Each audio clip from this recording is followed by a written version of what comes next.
In front of me, yes.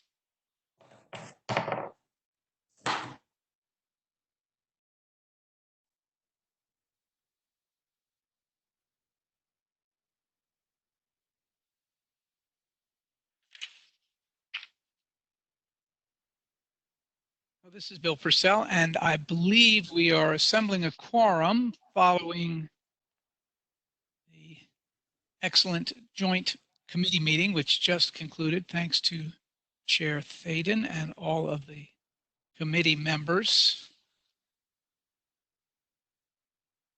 And I believe we have a quorum.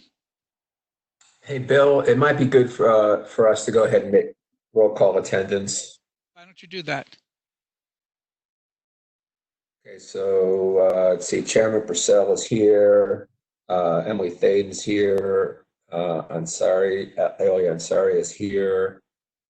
Is Ms. Batts present?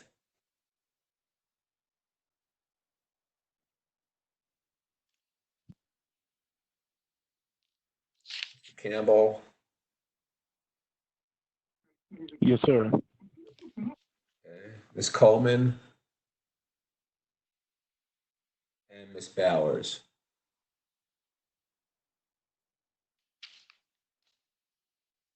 Okay. Okay, so it looks like Ms. Batts is not on and Ms. Coleman is not on. We do have a quorum. Mr. Solomon, we do have a quorum, and having detected a quorum, I will call the meeting to order. Forgive me for interrupting. Antoinette Batts did just join. Okay. Antoinette, can you say that you're present? Present, can you? Yes, we can hear you. Thank you. You're welcome. Let me say for the record that we are proceeding as we did of our last board meeting in compliance with, we believe, the open meetings law as it has been addressed by the governor in his most recent executive order. And that in that regard, we are broadcasting this meeting as we did the previous one. There should be a slide at all times available of the overall meeting room here. And of course, the commissioners, other than the chair, are themselves at other locations, safely distancing themselves, and we're proceeding on that basis. The first order is the minutes and the approval of the minutes, and I would like to make two changes before we take them up. The first is I do not believe that the role of Aeolia Ansari, our commissioner, as vice chair for development is indicated on the minutes, and I would ask that the minutes be amended to reflect the title that he holds. And then on page 2, there is a discussion of the manner in which the meeting proceeded, much along the lines of what I discussed. I've asked Saul Solomon to review that, and he may have a suggestion now. You will note that the minutes as they were drafted suggested that we made an attempt to comply with the executive order, and as your chair, it is my belief, and I believe the position of the commission, that we in fact did comply. And so I was suggesting that the words "an attempt" be replaced by the words "in order," and then that the paragraph make abundantly clear what was done in order to comply with that order. Mr. Solomon. Yes, I've already communicated this to Ms. Ellis, but I think we can add a sentence that Mr. Solomon indicated that the meeting will comply with Executive Order 16 and that only matters of essential business will be acted on by the board. And I think it will. Can it also make abundantly clear the manner in which it was broadcast? Sure. So the meeting was broadcast, and we can add another sentence saying the meeting was broadcast publicly through a platform, through the WebEx platform. Okay. You also want to reflect the opportunity for public comment both before and during? Okay. Why don't you go ahead and make a suggestion, Chair Purcell? No, I think you're on it, Mr. That's why we have the best lawyer. Okay. In addition, the meeting was conducted in a manner in which the public had the ability to make comment. Are there any other suggested amendments or changes to the minutes? The draft having been amended without objection in the fashion that was just described, is there a motion to approve the minutes? So moved. Mr. Bowers moves. Second. Mr. Thaden seconds. Is there any discussion? Are you ready to vote? All those in favor say aye. Aye. Those opposed, no, and you adopt. Minutes are approved. Now, introductions.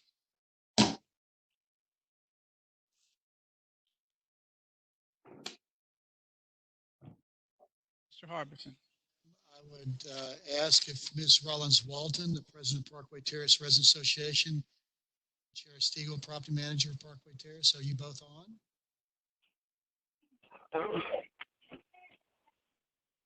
I am here. Can you hear me? I can, and I want to thank you. It's good to hear your voice. I think we were last together working the tornado, and you guys just did a wonderful job there. The Residents Association did a great job and got the really stressful event together. Thank you for your leadership on site along with your great maintenance team. Those are our two introductions, and we can take their comments now, board chair, or we can take them at a later point. So, Sheriff, if you've got anything from the property, or Ms. Rollins Walton, if you'd like to tell us what's going on there, we'd sure like to hear how everyone's doing. Yes, I just want to say I appreciate all the staff coming together to assist us in that tragedy, even though everyone is trying to still bear this new news, but they have worked very diligently and gracefully to assist us in supplying us with resources and food and all that good stuff, and as well as giving us a place to lay our head too. So we're really grateful, speaking on behalf of all the residents, we are really, really grateful for that.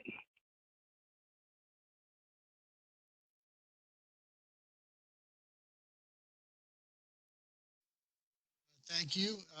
And from the property manager, what anything to add?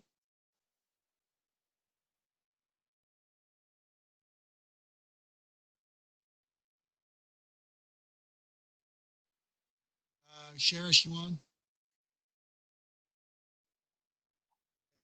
I think we got a technical difficulty. She's not, but we did hear from the president of the Resident Association. Ms. Rollins, well, thank you. Some long evenings the week of March 3rd, and I want to thank the residents for their patience and flexibility and working with us. And we'll get Parkway Terrace. I know we still got work that are doing some of the fixes, but we'll get all of it done and get the property back to the beauty. Yes, thank you very. Thank you. Are there any questions? Well, let me I think on behalf of the commission, commissioners present, thank Ms. Rollins Walton personally, and through her, all those she represents there.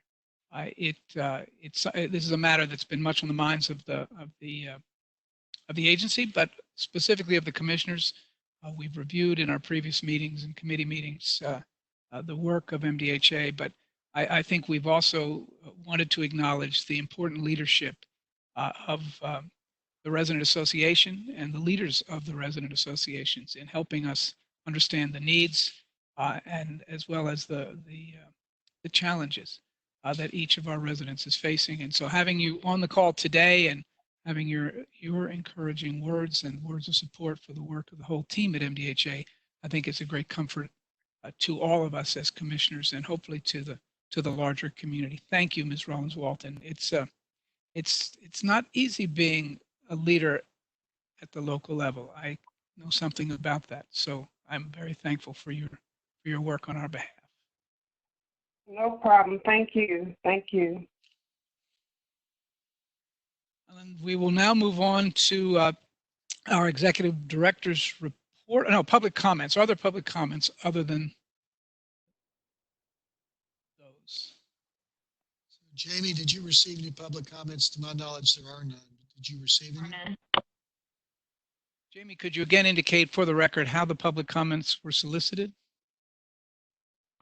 We reached out via our website, Metro. We had it posted on Metro's website, letting them know, as well as the paper, letting them know that they could reach out by 4 p.m. yesterday in order to make public comment live during the meeting, just by providing their name and phone number, so that we could recognize them and unmute their line once it was time for public comment, and we would reveal their name, but thus did not have any. Thank you. Any questions concerning the compliance with the executive order or our process? There being no public comment, then we'll close the public comment period and move to item number 5, the executive director's report, and specifically and leading with an update on COVID-19 and MDHA. Thank you. Sorry, before you get started, I'm having a little harder time hearing you. I don't know if others are. Could you put your microphone down a little? You talking to Jim or to me? To Jim. How about now? That's much better. Thank you. So thank you, Emily. Thank you, Commissioner. COVID-19, like everyone else in America, has subsumed us since right after the tornado. Some of this I covered in committee on Thursday, but just for completeness of the record, I'll review what we discussed Thursday. In roughly the 7th of March, early March, when we first recognized there was a challenge here, we ceased travel for our staff, issued instructions on the basics of washing hands, maintaining social distance, and started sourcing with our contracting personal protective equipment, at that time focused on maintenance technicians, knowing that they would have interaction with the public. Roughly mid-March, we, on concerns that we had about the safety of our residents and our towers, and for the record, all of our towers are either elderly occupants or disabled or both. We worked with a public program with the resident associations and began a no COVID in the towers program, whose centerpiece is limiting access to the towers to only those people that are necessary to support the residents that live there. Each property manager vets that. We have strict protocols on how packages are delivered, how groceries come in, and how things like medicine and others are delivered. And visitors, unless they are required for the support of those residents, are not allowed into the towers and have not been since mid-March. That's been effective, we believe, because in conjunction with that, at the end of March, with help primarily from Councilwoman Sharon Hurt and former Councilman Jerry Maynard, we started researching on how to start a testing program, and I'll talk a little bit more detail on testing in a moment. In the 3rd week of March, we began our employee program to protect our employees. As the board is aware, we split the staff into 3 groups. A very small group, roughly 20, continue to work as they did before. They come into the office, but they maintain social distancing, wear masks where required and where necessary, and wash their hands frequently. Those are essentially the senior leadership, myself and some of the directors. That's roughly 20 of our 322 employees. Just over 152 employees are fully engaged in teleworking, which for us involved buying a lot of laptops and getting people to come up to speed on our IT systems. But all of our leasing activities, our validation of recertifications for residents who have lost employment and now are going to lower rents that they pay, and we get a higher federal subsidy. Our voucher program, our community development programs, our urban development programs, all of those are telework. So that's combined just over, right at 60% of our staff. And then on-site property, especially for the maintenance techs, we broke into 2 teams. One team we called Team Pred, one team we called Team Titans. One team comes in Monday through Saturday, working 8 hours a day to cover down on routine maintenance tasks, unit turns, maintain current operations, emergent maintenance requirements, as well as interaction in a limited degree with the residents and they maintain and wear fully required personal protective equipment. The second week of the 2-week pay period, that first team does not come into work. They stay at home. And the other team, Team Preds, comes in the second week, Team Titans the first week, and the second group works Monday through Saturday. So we split the staffs into half. We run half staff on site continually with in 2 teams. One team is off, one team is on. That's continued for us, and I would say we are maintaining currency on all of our maintenance requirements. We're keeping the units occupied. Our occupancy rates are, of course, very good. Returning units, replacing residents in, coming off the waiting list. We're working our voucher list. We're working all our programs. And thus far, our continuity of operations program, as we call it, is successful. And for reassurance to the board, we're meeting all our targets, meeting all our commitments to the community. In late March, Council Lady Sharon Hurt, who also serves as the Health, Hospitals, and Social Services Community Chair, reached out to me to inquire about COVID-19 testing in our properties, which we were researching at the time, especially for our most vulnerable residents, the elderly. Just days later, she contacted me on Wednesday, and on Friday, with her help, we began testing at Gurnett Studio Apartments, a tower property for persons 62 and older. Voluntary testing offered to the residents. Some of them chose to be tested, some of them chose not to. Since then, we've offered testing at 6 MDHA tower properties, and in conjunction with National General, started a routine program where every Friday and Saturday we are at one site with the great support and help from our colleagues at National General. I want to thank Joe Webb for that, and the other community partners. And with that program, we are working our way through and offering voluntary testing for residents at our towers, and we hope to extend that, or will extend that next week to one of the properties. Many community partners came together to make testing our tower properties a reality. Big thank you to lots of folks, Council Lady Hurt, former Councilman Jared Maynard, the Maynard Group. Many kudos to Dr. Alicia Hall of the Advanced Care Centers, who served as our doctor for the initial pilot programs, the entire Meharry Medical College and Metro General Hospital, and of course our staff. Simultaneously, that we're researching every opportunity we could find, and staff with the state reached out to MDHA roughly in the late April timeframe, mid to late April, about their ability to help us offer free COVID-19 testing opportunities for all of our residents. We knew at that point in time when we first entered into discussions with the state and Governor Lee's staff that we could have a program with Meharry and Metro General that would cover about 200 to 300 people every weekend. But at that pace, to offer free testing, offer free, not require free testing to our residents was going to take us a very, very long time. And the state clearly had the capacity to cover down and offer testing to all of our properties at which we had not yet been able to give that opportunity. Communication began with the state in real detail in late April. Our testing at other properties was going well, so we had some protocols in place on how we handle privacy issues and other events, and had worked closely with Metro Health Department throughout to make sure they were fully informed and we met the requirements of the community. We decided then that it would be good to move forward and engage with the state, take advantage of the wonderful offer they've been giving us for free testing for all of our sites, and been working with them closely since mid to late April, working out the details of logistics and testing on site. Many of our residents had already been asking us, the ones that had not been tested at towers, if testing could take place at the family properties. This opportunity provided by the state would allow us to serve our remaining properties. But for clarity, hope for harmony, testing is not mandatory. We are not requiring it of anyone. We are offering it to residents. Right now, we're running about 40% acceptance at the towers. We hope to improve on that with advertising as we go to the family properties. But we have worked out with the help of the state the use of National Guard assets, a civilian testing company, and they will be on site Thursday and Friday of this week to provide the opportunity for testing voluntarily to residents across the entire set of properties. Within that, the confidentiality, of course, of these tests is critical. And our pilot programs and our work with Meharry, the resident and the ordering physician are the ones that control the results of the tests. If a resident comes to us and lets us know, or if Metro Public Health lets us know then MDHA knows. But there is no requirement, never has been, and we don't seek it for a resident to tell us anything. But we offer a service to our residents that if they are positive, we provide a social worker.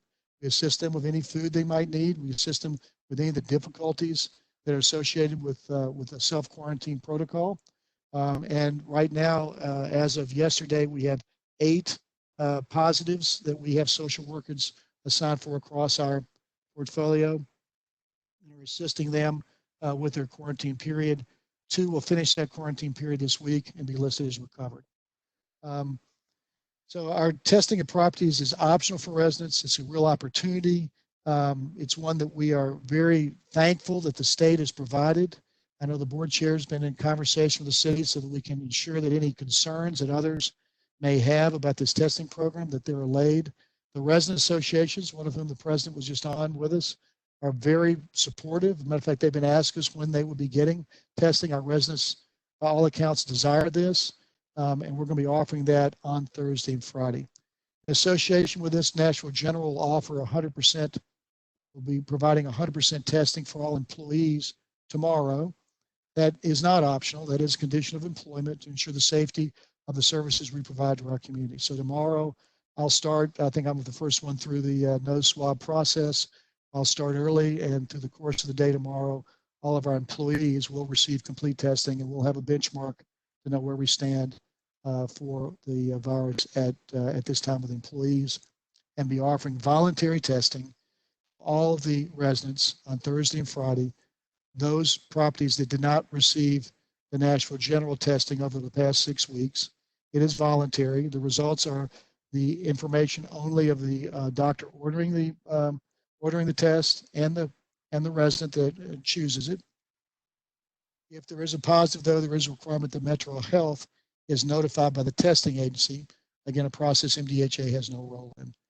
We think this is the right way to go. Clearly, testing is a good preventive measure, not the only one. We have a host of other things we're doing with flyers and education and talking to our resident associations to pass the word on the necessity of social distancing, the need for keeping your hands clean, and also in providing where we can masks to those that need it.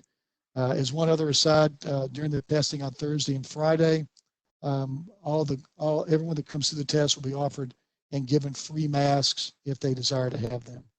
So that's been a lot of staff work to work this out at state, local, resident association, funding, getting the general involved, getting Bahari involved, working with volunteers in the community, and has taken a pretty good amount of staff time, which, while we're not complaining about it, does get some of the questions the committee had in the previous committee meeting on other tasks like long-term strategic planning. It's the same staff, so we're dealing with those issues presently. I'll pause because this has been the topic of the moment, certainly for the last week, and see if any of the commissioners have questions. And then I have my normal update after that if the board chair can permit me time to cover the business operations of the agency. Are there any questions on COVID program as we see it today from any of the commissioners? Let me just say first a few things, and then, if you don't mind, go to questions after that. I think from our earliest conversations as a board, we were all focused very closely on our residents and on our staff. Clearly, our executive director has been focused well in communicating with his staff as well as with our residents. But as the landlords for the largest concentration of elderly in our city, as well as serving a diverse population across our city, we were very focused, and thankfully our staff, and Jim has led the way on this, began to act quickly. At our last meeting, I think we all commented in one way or another how thankful we were and how blessed we have been, frankly, by the lack of infection within our population so far, and we hope that can be sustained and maintained. The testing at the senior towers, which was completed just on Saturday, is, I think, a really an important part of that story, and hopefully a part of the solution going forward. That testing has gone, as Jim indicated, without a hitch to my knowledge. And again, I think as a commissioner, I should join Jim in thanking Sharon Hurt, Jerry Maynard, Nashville General, all of those who were involved in sequentially leading us through our towers population. But I do think it was wise for staff to foresee that the provision of this service to our towers population would raise the issue with our larger population who are scattered across the city of Nashville as to what and when and how this might be provided. Nashville, Tennessee has been providing testing basically to the whole population of the city for many weeks. But I think we know that in order to access that testing, a citizen must have transportation and the ability to get to that testing. It is convenient to the city as a whole, but not necessarily convenient to our properties.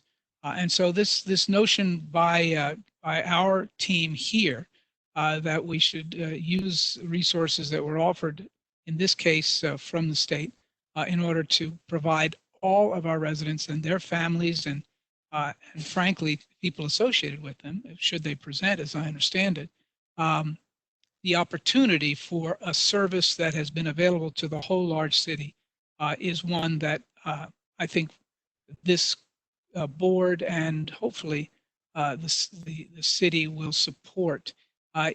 It is, I think, going to be done in a way that will be welcoming and clearly emphasize. And I want to say, I heard Jim say it, but I reaffirm that my understanding is it will be apparent on site as it is in the literature, as it's been in our invitations, that this is a service, which means it is utterly voluntary. It's just a choice that individuals can make. If it's something that they have wanted for themselves or their family, then it's available to them.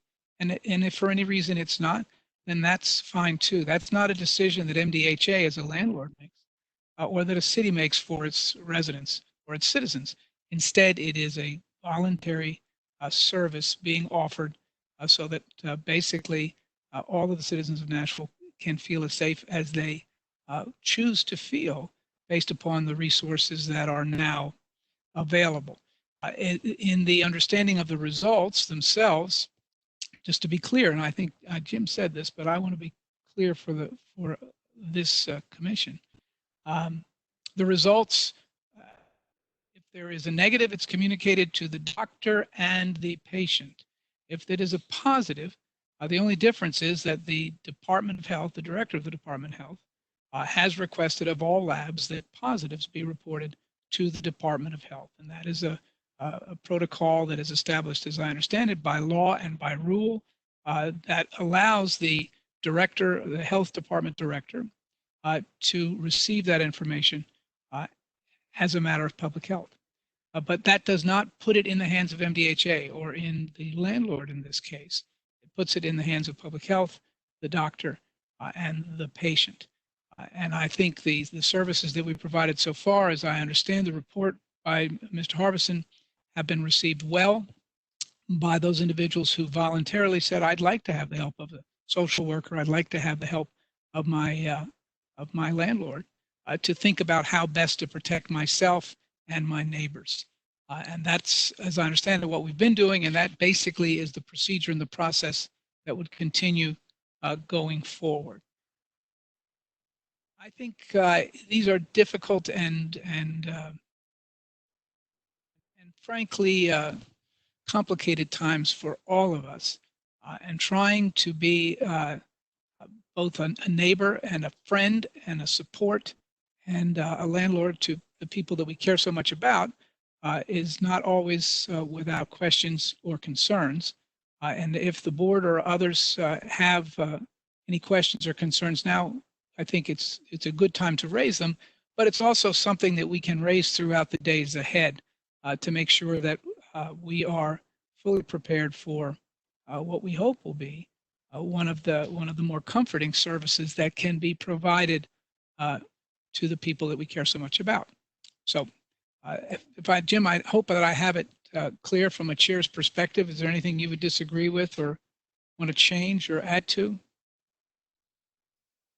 I know the privacy issue is a big one. Could Saul, we have a legal opinion provided by the board counsel that reinforces your points, board chair. I would just ask Saul as the board counsel maybe to offer his views so that just for clarity, maybe for the public record. Yes, generally basically the personnel administering the test as well as the lab who will be performing the test are covered entities under the law that's known as HIPAA, which protects patients, individuals' medical information from becoming public. There are some exceptions to HIPAA. In fact, if you look at, we understand that group called Path Group may be the group that does the testing. If you look at their website, you'll see they take this very, very seriously.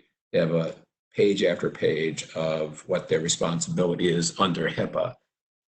There is an exception in this kind of medical emergency for the testing agency to release the results, the positive results, and the number of tests, I would imagine, to both the State Department of Health, in our case, and Metro Department of Health. They also then they have the authority to, that is, the Department of Health has the authority to release the result of tests to first responders to keep them safe. So that's the current status of the law. Really those are only the other exceptions, but none of which are really relevant here. I don't believe the Department of Health would have the right to give a landlord the result of the tests. That would surprise me, but I did not look at that question specifically. But my understanding is that that MDHA does not, nor the National Guard, want the results or are going to get the results. So I think that's something that's communicated within the materials that are being both shared now in terms of promoting the event, and will also be hopefully clear at the time. My understanding as well is that that these sites will look very much like the sites that we've conducted over the last 4 weekends, I suppose, and that these will be MDHA tents. We will have MDHA staff. They're present. MDHA hopefully will be there physically and visibly for their residents in each of these sites. I think that's an important part of it and has been as a reassurance. And that what people will see are technicians, doctors, nurses, people from the medical brigade who are largely in scrubs and in alternative attire, which is comparable to what those who have gone to other testing centers provided by the city would have found when they arrived.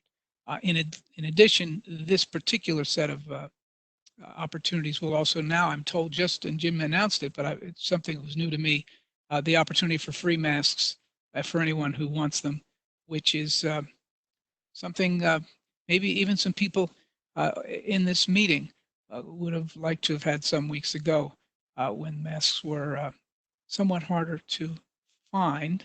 And even now, not simple for obviously for some people. Having been downtown this week, it's clear to me that some people are having difficulty finding their masks. So it would be a nice offer, and it just, again, all voluntary, all simply a matter of service and providing something for the people that we care so much about and for whom we are here. So any questions from members of the commission about this? I just have one question. Can you hear me? Yes, I can. Excuse me, my allergies, but this comes down to information to the residents and the ones that are coming out for testing may not even be thinking down this path yet, but like we may be. But in terms of what happens to that information from that test, who it goes to, and making sure that they understand that piece of it. Is there, I'm assuming because MDHA's team is so proactive that they've thought through this and thought about what needs to be provided to the residents that choose to take these steps and to help them think about these decisions. Jim? In our previous program, which will continue, with Nashville General, they all sign a document that indicates they understand that the rules that Saul just described apply. In all of our flyers and all of our communication, electronic and others, we explain to them that the privacy requirements remain, and that just what the board chair described, I've described, Saul described, is what applies. We've mailed out, we've done mailings, we've done flyers, we've done electronic media. We've contacted the Resident Association president, all those communications, that data point has been included. And we'll continue to do so. And certainly I'll be out there and property managers will be out there. We'll make sure if there are questions, we answer them. But that is exactly what we've been communicating. It's been obviously a concern by many people. I don't know the source of the concern. I will say I've not had a single resident raise it yet about the Privacy Act piece. We've had residents thank us for testing and thank us for the opportunity, and especially those residents that came up positive that were supporting have thanked us, but not had one complaint about privacy issues from a resident. We've had great interest from others outside of the resident population or the professional staff of the MDHA. I'll leave it at that. Thanks. Thank you, Commissioner. Any other questions or concerns? Yes, I don't have a question, but I just want to thank Mr. Harbison for clarifying everything. I know that there are some that are trying to stir up some stuff with residents at each property about the testing that, they're bringing the National Guard in and making you have to take a test. And it's good to hear that you've already notified residents and resident presidents and stuff like that. So thank you so much, Mr. Harbison. Well, Bishop Campbell, thank you. And I'd ask you, your role in this and Antoinette's are probably far more than mine, but please help us keep getting the word out. I don't know where the other narratives come from. We've never broadcasted, but there are many voices and many concerns. We will make sure we relay all of them. And just help us get the word out to residents that, you can choose to come or not, your choice. The test is completely under the privacy rules that are patient, client, patient, doctor, same place everyone else goes. I mean, that's what those rules are. The only differential is because of the crisis. If it is positive, Metro Public Health is notified. That's the only add-on, and that is a measure of public health safety that we don't really have a role in, and is a matter of, as a board chair, of law and rule. So, but please help us get the word out, and thank you for that. I appreciate it, Bishop Campbell. Thank you, sir. Commissioner Balance. Yes. If I'm talking too much and I take you around the world, just bring me back. Oh, no, you're not talking too much. Please, this is exactly what we need when we need it. That your staff is mandatory for MDHA staff, but not for the residents. I feel, can you hear me? Yes. Oh, okay. I have concerns, and I know the maintenance men wear PPE, protective equipment, going in different housing apartments. And I'm thankful. And like, as you said, it's sites all over that's offering the COVID testing. And sometimes it is a problem where people are congregating. We can't stop that, but it's teaching them, giving them the information to which MDHA has done by being tested, because my concerns also is for the maintenance men. Also, when the residents decide that they don't want to be tested, we have an account. Everybody matters. So, and I know that they wear their protective equipment, the maintenance men, but I just want to say I appreciate everything that MDHA is doing for the concerns of the residents. It's so important. It's so important. And I'm thankful for that. Well, thank you, Commissioner. And Bishop, thank you as well.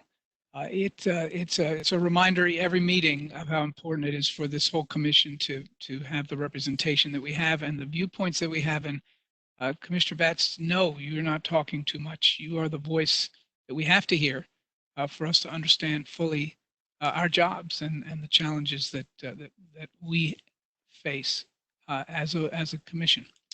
So, any other questions or concerns? I do believe, and I know that Jamie's on this, participating in this meeting, that there will be efforts to communicate all of those things that commissioners have mentioned in the days and hours ahead.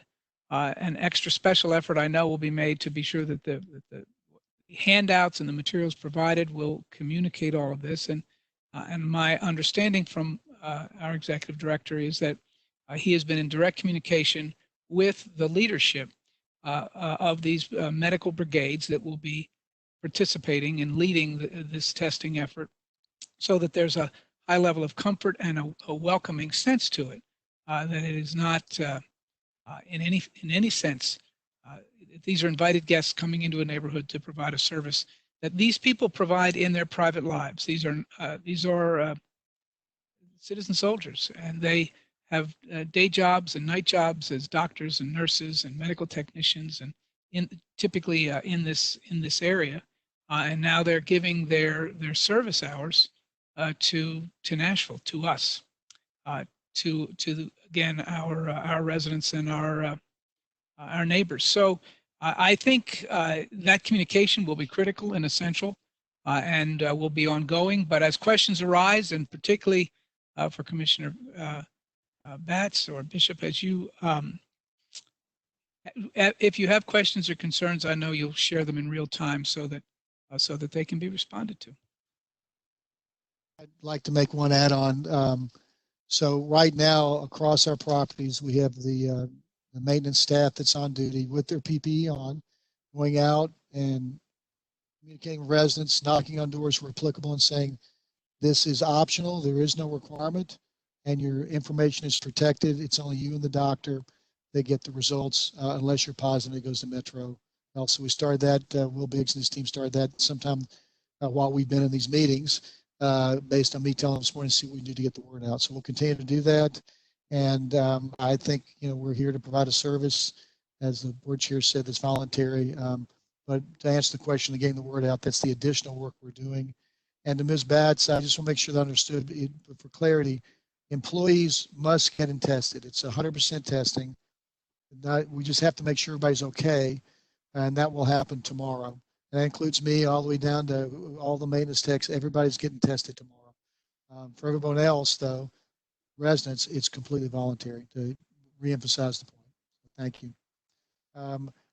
Based on time, I'm going to omit the rest of the discussion on status of MDHA. We just quickly on financials, we're ahead of budget at mid-year, so everything's fine. There were some questions last time, which I answered by email at the from the committee meeting.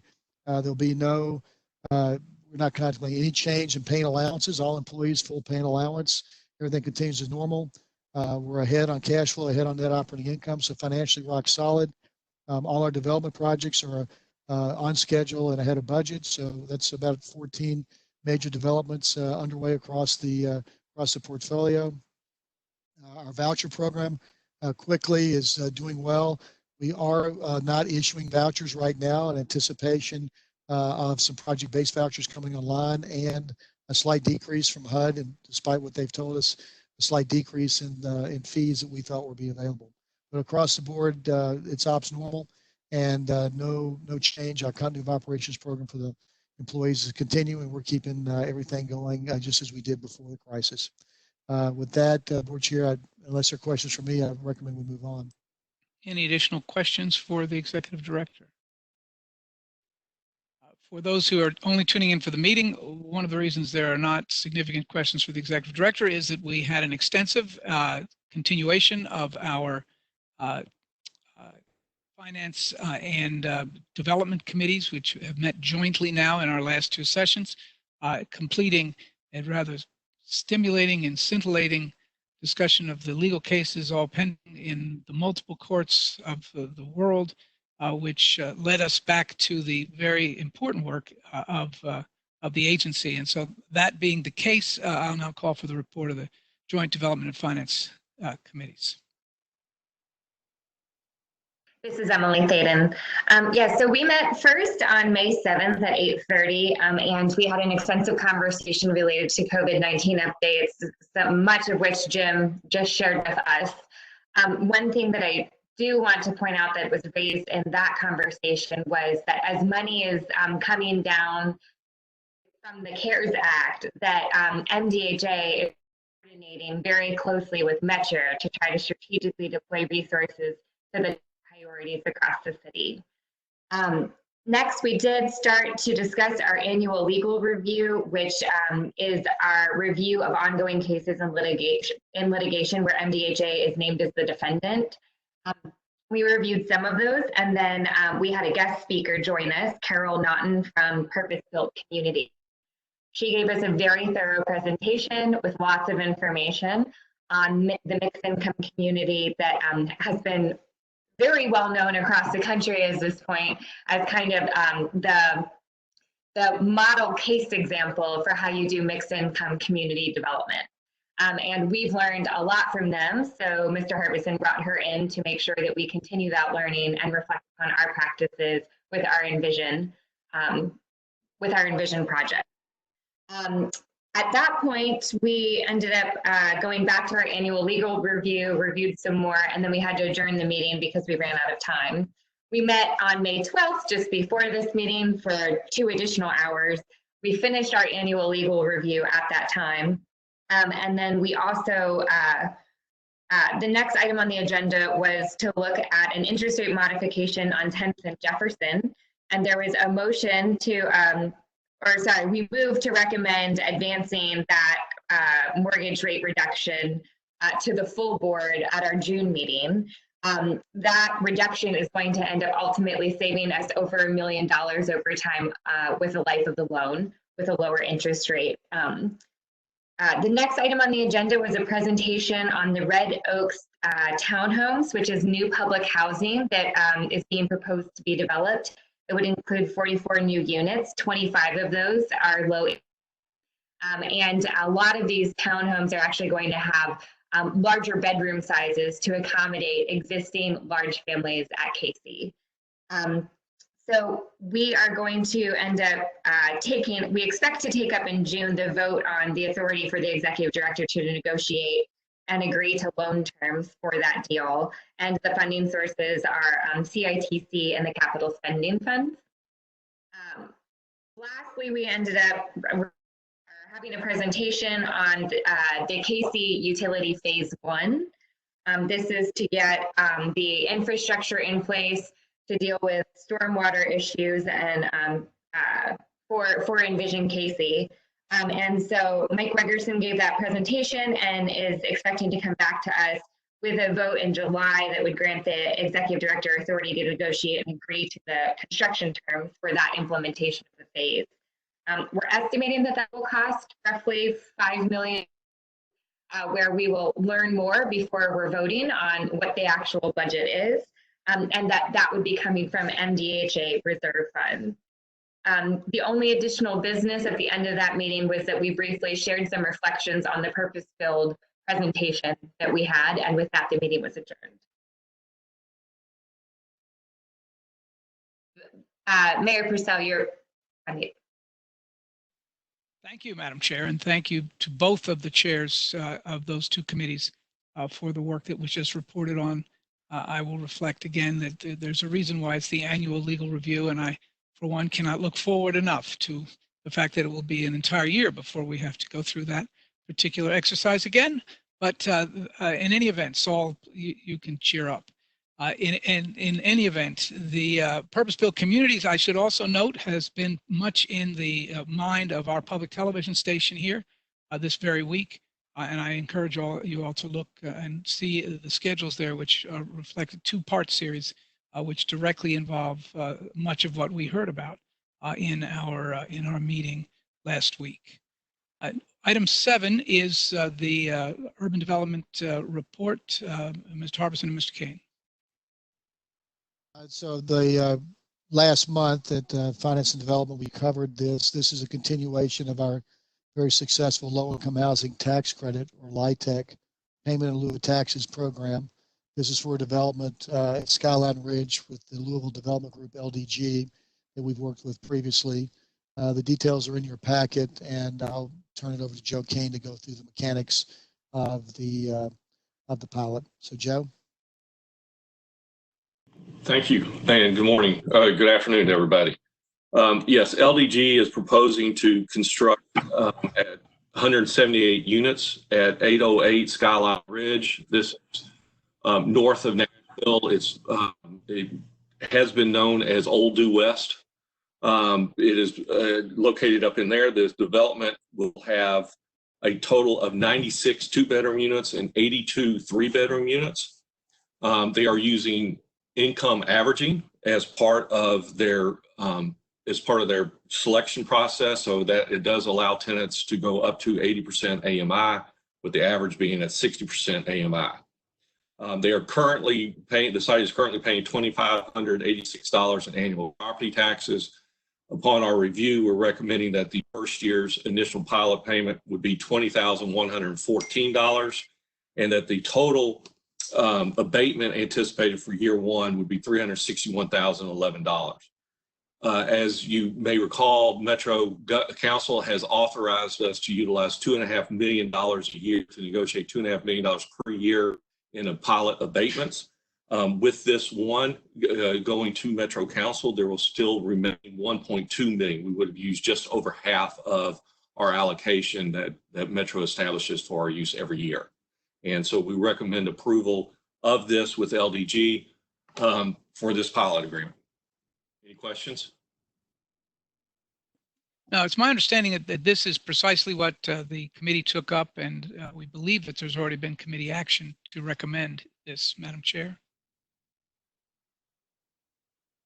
I believe our presentation was strictly informative last time. However, I would be happy to make a motion to move this for approval. Been a motion made. Is there a second? Seconded by Commissioner Bowers. Any further discussion? Are you ready to vote? All those in favor say aye. All those opposed say no. And you adopt. Thank you. Thank you.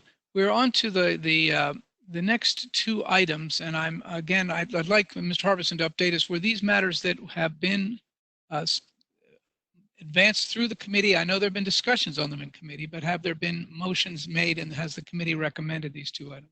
So in your board package, you'll note that item 8 and item 9 have the following sentence, which is accurate from the previous committee meetings. During its April 9th meeting, the MDHA Joint Finance and Development Committee voted in favor of dispersing $4.3 million roughly in home investment partnership funding. The recipients were committed by the program's application review committee. And then for the 2020 action plan, its April 9th meeting, the MDHA Joint Finance and Development Committee discussed and approved the 2020 action plan for submittal to HUD. So I apologize to Commissioner Thaden. I should have highlighted that for her for her.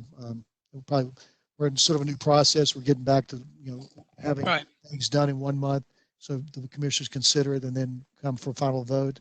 And I apologize. We should have probably made a highlight for you, Commissioner Thaden. We'll do that next month for the ones that we voted on this month in committee. You follow my logic. So for both Commissioner Ansari and Commissioner Thaden, are these next two items something you're comfortable in our advancing at this time, or would you prefer to defer? I am comfortable with us advancing, but I do need to recuse myself from agenda item 8. May the minutes also reflect that Ms. Bowers is going to recuse herself from items 8 and 9. Yes. I am comfortable moving forward.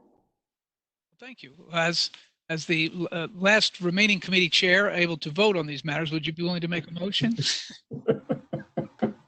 As the last committee, is there a motion to